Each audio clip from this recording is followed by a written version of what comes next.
YouTube, what's going on? If you didn't know, I am a lawyer by day and I stream Warzone at nights on twitch.tv/Frylog. But today I have the latest update for you in the Scump and Hex lawsuit versus Activision, so let's jump right into it. To get things started, I wanted to let you know that a few weeks ago I put a video out explaining the Scump and Hex lawsuit against Activision. I went through the complaint, talked about all of the allegations that they're making, and that video is still on my channel. So as some background, I encourage you to watch that video first before we get into the latest update. To give you the latest update in the Hex and Scump lawsuit versus Activision, though, I need to tell you about one other topic, and that topic is arbitration.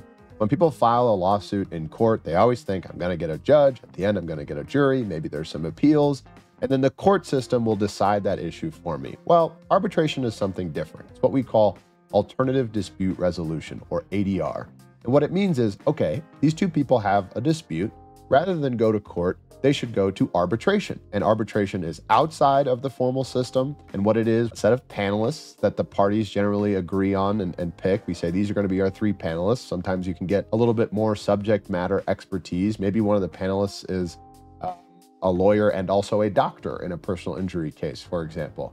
So you pick your panelists, you go through this process where it's supposed to be a little more cost efficient because things are a little less formal. There's not as long of deadlines for discovery. For example, discovery might be a little bit more narrow, so we're not exchanging so much information that the courts might otherwise require. So you've got this informal, cost-efficient process that's supposed to go a little bit quicker. Oftentimes, a lot of those things don't exactly pan out, but it's totally different from the court system. And through history, it was hard to turn to arbitration as an alternative dispute resolution mechanism because at the end, arbiters would say, okay, here's the award, defendants win. And then people would have that piece of paper and they'd say, well, I don't know what to do with this. Well, in 1925, the federal Congress enacted what's called the Federal Arbitration Act, and it provided some real legitimacy to arbitration. It said, look, if the parties agree, in most instances, if the parties agree and they go to arbitration and the arbiters make an award, you can then take that award to the court and say, enter this. This is an order now. This is now final.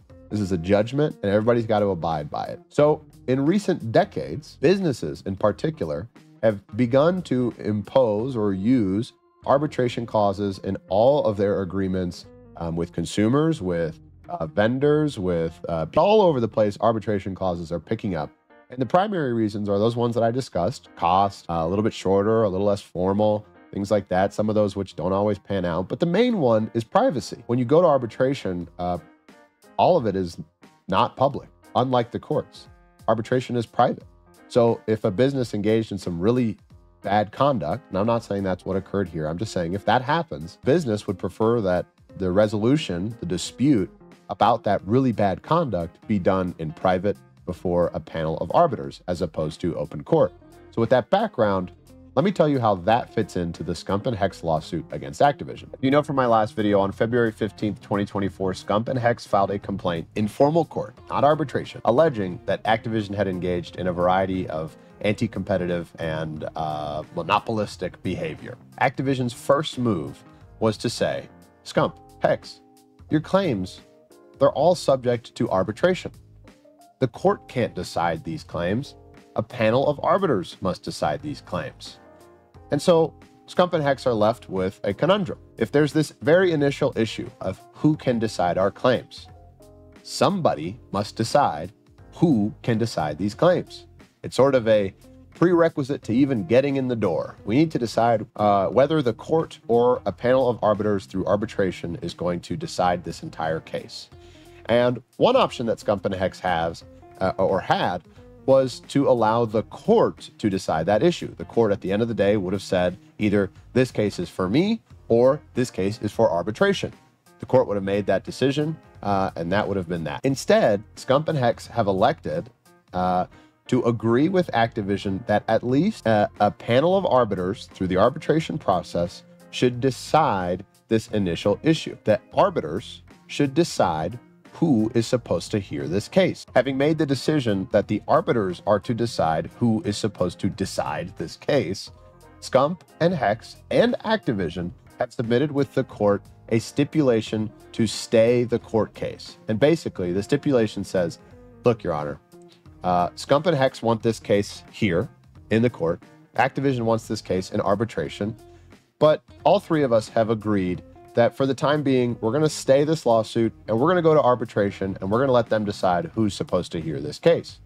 Now, that means that for the time being, there's going to be nothing going on in the formal court because the court took that request from all three of the parties and said, look, if you guys aren't arguing about it and you think that arbitration should decide this issue, then have at it. I'll see you when you guys decide that issue. What's unfortunate is that as they go to decide this issue of who's supposed to decide the case before arbitration, all of that's going to be in private. So we're not going to get to view and to sort of glean from what they file in the docket, the public docket. We're not going to get to figure out exactly the types of arguments that they're making. However, we can start to make some educated guesses based on what Activision and Hex and Scump have already said in their pleadings with the court about what types of arguments they're going to make. So Activision is going to show up to the arbitration and say, look, we had agreements with Scump and Hex, and all of those agreements had arbitration provisions in them.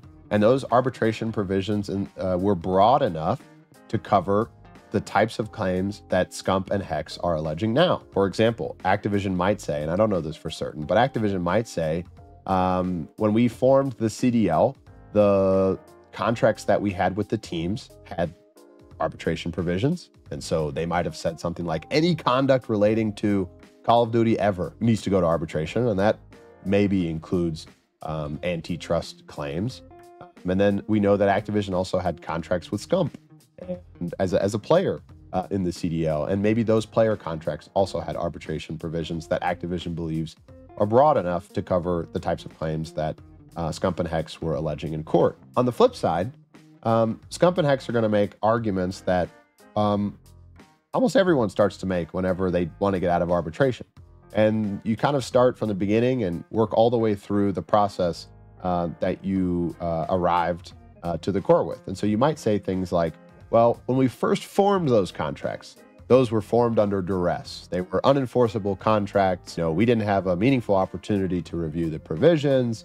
And so the provisions that say we have to arbitrate our claims are invalid and you need to throw them out. They also might make the argument that I think probably has the most weight, and that's to say, look, we might have had a player contract and a team contract with Activision, but the arbitration agreements in those contracts were meant to cover things like you didn't pay me for my salary, or you charged me too much tax as a team, or whatever, something really narrowly related to that relationship, the team and player relationship, things like that. It didn't cover, Scump and Hex might say, it doesn't cover much broader, sort of outside the scope of those agreement claims related to anti-competitive conduct and monopolistic behavior.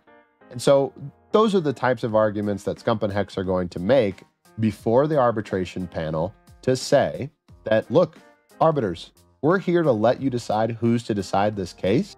There's kind of a weird twist at the very end of all of this. So Scump, Hex, and Activision said, stay the lawsuit, pause it until we get this issue decided in arbitration. The court came back and said, look, I hear you, but I'm actually just going to dismiss this case. You guys go to arbitration, you decide where this case belongs, and if it belongs before the court, Scump and Hex just refile here.